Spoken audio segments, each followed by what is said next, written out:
Hello and welcome to a brand new Coffee Chats, except it's not coffee I'm drinking, it's a protein shake. I have Levels protein in here, the chocolate one is really good, and a little bit of creatine and water.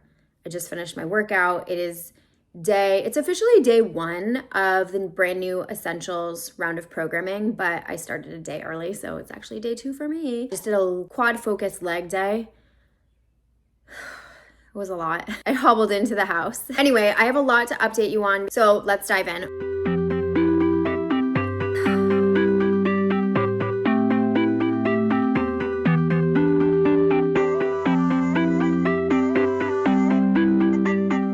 Okay, first things first, the dog has made such a change in his personality. We got this rescue dog, a Siberian Husky. He's the greatest ever. And we got him at the end of January 31st. 4 months we've had him, right? February, March, April, May, yeah. But it's just so interesting because when we got him, he wasn't at all food motivated. He didn't want to be alone at all, would follow us from room to room. I didn't allow him on the bed at first when we first got him. I broke that rule in 3 days. The first 3 months, he slept all the way up against my side of the bed. He wanted to basically just be on top of us at all times. But these days, things are totally different. Well, we moved into a new house mid-March, and he had 1 day of really bad separation anxiety. So basically, we are always with him. One of us is always with him at all times. But this one time I needed to leave him alone. So I left him for 2 hours and he scratched at the door. It was so bad. Our neighbor came over and was like, here is a business card for my friend who's a licensed pet sitter. But now he wants to sleep in the garage.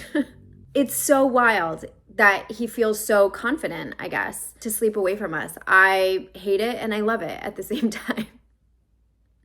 It's probably what people feel like when they see their kid enthusiastically walk into preschool or something. I'm glad you feel so good, but I don't feel so good. He's the best and he just got fixed. He looks ridiculous because he's wearing this little surgical suit. So that's the exciting dog news. The other exciting news that very few people will care about, but I know some of you will probably care out there. The other day I posted a story and it was I don't know, it was maybe a plate of food or a drink or something, but my hands were in it like this. This was the story. It was snap. And somebody messaged me and they were like, I know those are not your Russian nails. So for anyone who doesn't know, I have had my nails done for years. Probably not so good for me, but I've had them done for years with basically no break whatsoever. And one of my dearest friends, Maegan, lives by a Russian manicure. I don't really know the intricate details of what makes a Russian manicure a manicure that's different from other manicures, but it's different. She was like, let me vet the places that are around you and you should go try it out. And I was like, okay. So she did. She found this incredible place in New York City. The whole thing is so absurd, but this was before I had the dog. This is when we lived closer to the city. So it was just easy for me to do. Now things are a little different. We moved. We've got more expenses than usual. We've got this dog, etc. So I took a break from the Russian nails because I couldn't leave the dog and go to the city to get my nails done. That's crazy. Anyway, I had bare nails and I did them myself because I just couldn't handle it. I let them be bare for 4 weeks. I couldn't handle it anymore. And here's the thing. Does anyone need to have their nails done? No. But I just don't care. There are some things that make me really happy.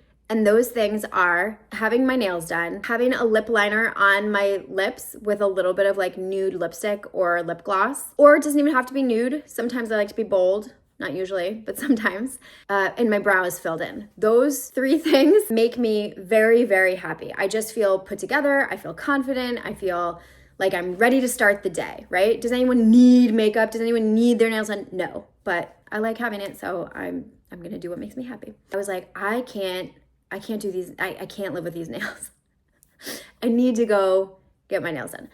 The problem is I found this one woman at the place that Maegan had found. Her name is Viki. The place is called Nails NYC, the Bryant Park location, if anybody is watching and in the city.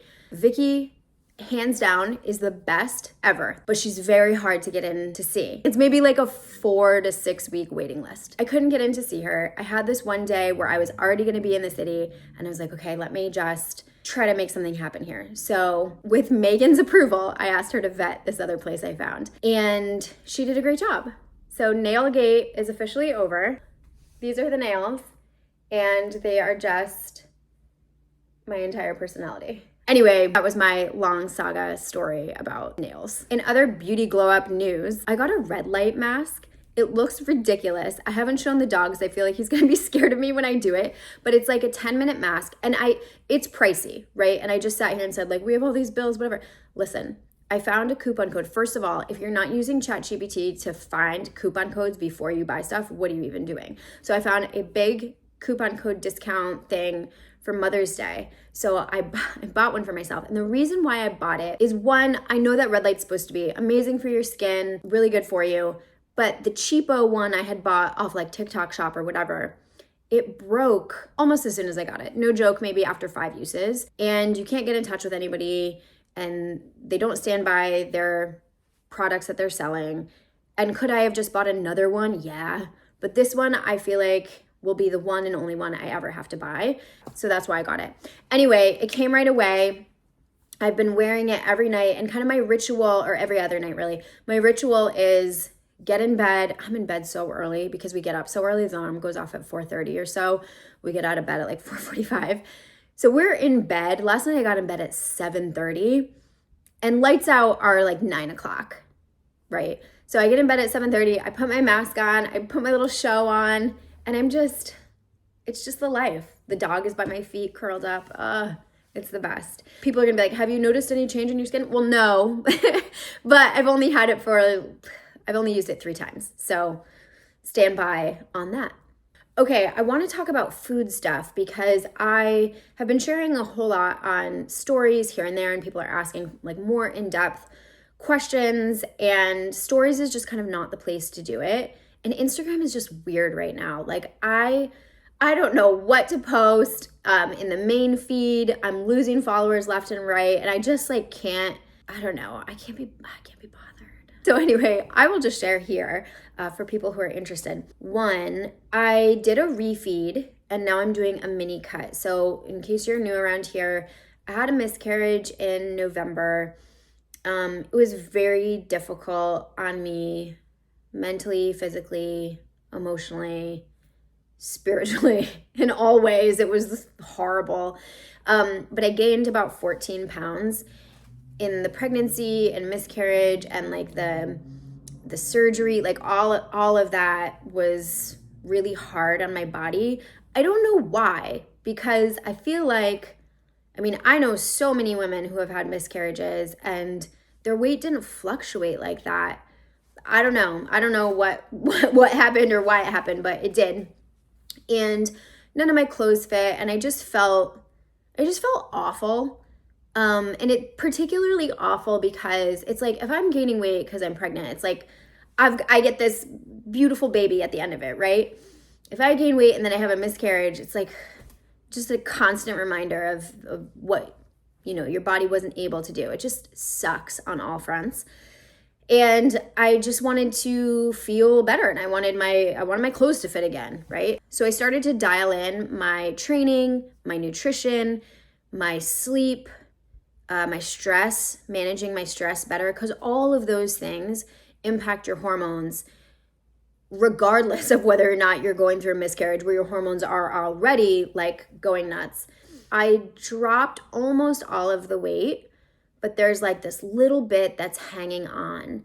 And so what I know about nutrition and working out and all of that is that when you're in a calorie deficit, meaning you are eating a little bit less than you normally do and you are burning more than you are consuming, it's a stressor on your body. Okay, so that's a stressor. Then if you're not sleeping optimally, you're getting less sleep than usual, that's a stressor on your body. If you're not drinking enough water, that's a stressor on your body. If you are dealing with anxiety because, I don't know, now I've got a longer commute. That's a stressor on your body. If you're dealing with an unpredictable dog who's got so many issues and separation anxiety and this and that, that's a stressor on your body. So lots of stressors on the body doesn't make for the body composition you're after, or I was after. So I thought, let me do a little refeed. Now, a refeed, it's basically like a strategic bump up in calories. It's mostly from carbs. It's meant to give your body and metabolism a little break from the caloric deficit. And it's meant to bump up your glycogen stores, support your hormones better, and remind your body that it's safe. Right now, I'm leading this amazing 12-week hormone course. And the number one thing I'm trying to hammer into everybody's heads is that you have to give your body signs it is safe. Otherwise, it starts holding on to body fat, particularly around the midsection. There's a lot of inflammation going on. There's a rise in cortisol, and you just feel run down, tired but wired, and your body just like isn't responding to all the hard work you're doing. And then the more pressure you put on yourself to be perfect with all this hard work that you're doing, it's like the worse it becomes. You kind of can't out-discipline yourself, So a refeed is not like a free-for-all for a set period of time. It is very strategic. So I did that for 2 weeks, and it's so funny because day 3 of doing it, my weight dropped significantly. And like my weight goes up and down from day to day, and part of that is just being a woman with hormones. But I was really shocked. And now the trend is going back down. It's like my body was like, oh, I'm safe. I can chill out and relax for a little bit. I feel so much better. And now I'm doing a little mini cut so that I can try to get back to my pre-pregnancy weight. Now, the other interesting thing that's going on in terms of food is that I'm trying a low FODMAPs diet for a little bit, because the other thing that was going on with me is I just felt very bloated all the time. Let me just tell you about FODMAPs. I had to write it down because it's not in my brain yet. But FODMAPs are certain types of carbs that can be hard for some people to digest. They're found in things like garlic, onions, wheat, certain fruits and veggies, and even some dairy. And for some of us, it can cause bloating, gas, or just that general feeling off in your digestion. So the low FODMAPs diet's like specific stuff. And it's interesting because the high FODMAP foods, the ones you're like not supposed to eat for a little bit, are all the foods I always eat. Broccoli, cauliflower, onions, garlic. You're meant to like avoid that for 2 to 6 weeks. It's just an elimination diet to give your gut a break. You can eat other really healthy stuff, bell peppers, zucchini, arugula, spinach. There's lots you can eat. It's not like you're like, oh, I don't know what to have. There's lots you can have. It's just stuff I haven't been eating a whole lot of because I've been eating the high FODMAP stuff. And that's probably where I got a little out of balance. Basically, it's just like an overgrowth of certain type of bacteria in your gut microbiome.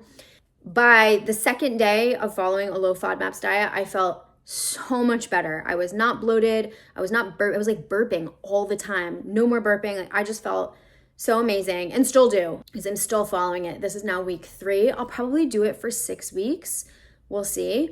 And then you're meant to slowly bring back those foods and then see if any of those foods trigger the bloat response in your body. So I might start with like broccoli, for example, and see how my body tolerates that. And if it does, I'll probably just start to incorporate it sparingly, not in every single meal, every single day like I used to do. And then like if broccoli works, then I'll add back in onions. And if that works, then I'll add back in garlic. But it's not easy, especially because my guy like loves to cook. And by the way, he made this amazing Asian salad that I said I would share the recipe for here. So I'm gonna he has this like notebook. I'm gonna put that right here. I'll screenshot it and put it right here so you can check out that salad if you're interested in making it. But he's such a phenomenal cook, loves to cook, but he's really into like the flavors and the spices and the sauces and this and that. And like, so it's all very new to me, and it's just different. It's different than how I'm used to eating. But I will say that I so appreciate that initially he was like, ugh, you're doing a different diet than I am. And then he was like, all right, I'm going to make this dish, but I'll make it low FODMAPs for you. And it was just, I just think it's so sweet that he's willing to sacrifice his onions and garlic. He's like, onions and garlic? That's like the base of so many amazing meals. And he's like, I'll do it as long as it's just for a little while. So that's what I've been following, and it's been really good for me. In other exciting news, I got out of the house recently. We don't go out, mostly because of the dog, but he's been doing so great. And at night, we just have such a good routine where we're very chill, we're very calm at night, and he just winds right down and goes right to sleep. And he's always just like a snoozy little guy. So we went out the other weekend on a Friday night and a Saturday night. Nothing crazy. It was just such a fun time. And it was even more fun because my jeans fit, my old jeans fit. And I just felt like, I'm not where I want to be, but I'm starting to feel like my old self prior to pregnancy. And that just feels really nice. And then we've got the house. The house is coming along slowly but surely. I wish I had the budget to work with an interior designer, but I just don't. And it's a trust the process kind of situation. And we're doing one room at a time and taking our time and trying to be intentional about it. I have learned over the years that the tendency is to move in and you want to just decorate as soon as you do. Because of course, right? You want to feel settled and grounded in your home. But it's a lot of time and energy and sourcing different things. I also feel like you need to live in a space to truly understand how it's going to work with the type of stuff you have, the type of stuff you want, and how you want things to flow in the house. For example, I think initially I was like, I want to get a big round table and put that in the corner here. After we lived in it for 2 weeks or whatever, I was like, we actually need a rectangular table and one that extends if we want to host at Thanksgiving. Anyway, that's what I'm saying is like you need to live in the house and see how it works for you, and then start to make purchases as you go. So the first order of business was getting a table. I found this table off Facebook Marketplace. It was brand new. And she was like, my designer she just didn't measure right. And it just doesn't work. So I was like, okay. And then I got these chairs for the dining room. And initially I was like, ooh, is it too light colored? Like I just feel like there's no like personality yet, but I'm going to get there. I think with curtains, I'll be able to make it feel just a little more cozy, a little more homey. Then we got a rug for our bedroom, and it was like the thing that, I don't know, just starts to anchor the room and make it feel, I don't know, just grounded. So I think the next order of business for the bedroom is some art above the bed. I do want to get some bigger pillows. I think there's something to be said for how inviting a bed looks when the duvet is full and the comforter or the duvet cover like just looks almost like a cloud. So that's what I'm after. So I don't know if that means I need to buy a second duvet to insert. I know that's a trick a lot of people use. I don't know, take that for what it's worth. The next thing with the house is that we painted a room downstairs because we needed an office for my guy. And he's just like taking calls all day long, and I have to tiptoe around the house because I have to be quiet when he's on the phone. I cannot. I was like, you need your own space. He also has a lot of things, and those things need a home. So I want to make this room into an office for him / library. He has a million books, and then he's got all these like trinkets and like things from travel and prior work, and I don't know, like there's a sword. We need space for all of his things. So we painted this room Bittersweet Chocolate by Benjamin Moore, which is this very deep red-toned, chocolatey, warm brown. And I was like, ooh, I don't know about this. But it actually came out so nice. And the vibe is kind of like a cigar lounge meets speakeasy. So kind of moody and thinking chrome, brass, velvet, textural, suede, like that kind of stuff. So right now we have a vintage looking vintage style red fridge in there. That's where we put our Costco haul stuff. And then we got a desk, a standing desk for him. And we had a couch situation lined up, but it fell through because it literally would not fit through the door. So that was a bust. There's a little bit of work to do in that room, but I'm excited that we're making some headway and starting to give the house a little more personality, which I think is it's my biggest gripe about the house, is that it just doesn't really have much of a personality yet, but we're gonna get there. Anyway, thank you so much for tuning in. I love doing these little check-ins and having a place to just speak more long form. And I appreciate you hanging out around here. Let me know if you have any questions for the future or any requests for other style YouTube videos. I'd love to hear. I'd love to create what you want to see. And I'll see you next time here on the Yoga by Candace YouTube channel.